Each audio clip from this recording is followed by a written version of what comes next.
That's when the roller coaster abruptly accelerates. I began to hold on for dear life as the velocity of the ride felt like I was jetting on the highway at a rate of 200 miles an hour. As the roller coaster began zooming up and down in a ferocious manner, I could see Melissa staring directly at me through my peripheral vision. I casually glanced at her, only to realize she was giving me the same bizarre stare she gave me during our initial encounter.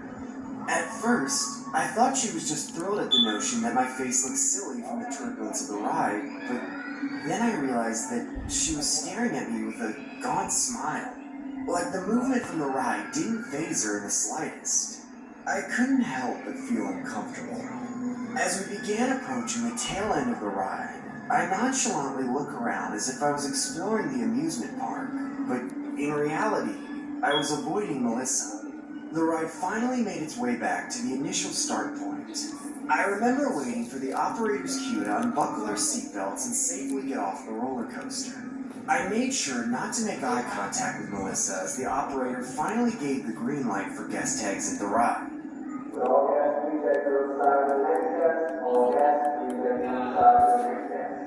That's when I got off and began speed walking while trying to find a fair game or another ride to go on.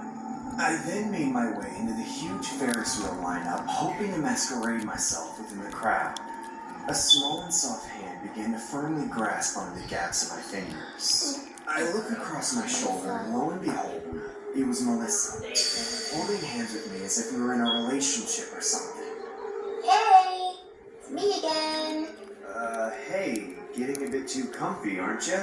Yes, I'm very comfortable with my boyfriend, duh. Yeah, sure. Melissa then hugs me and caresses her head against my shoulder. I honestly could have shoved her away, but decided to take the high road and go along with the whole facade. Time began running slow as we steadily began inching towards the entrance of the Ferris wheel. I couldn't help but think in my head, what the hell is this girl's problem? Why is she holding onto my arm like that? Does she really think I'm her boyfriend?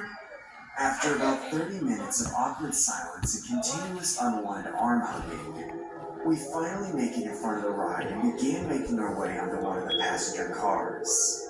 Again, we both sit next to each other. Melissa then wraps her arm around mine. I was now convinced that she had built a relationship which was obviously a figment of her imagination.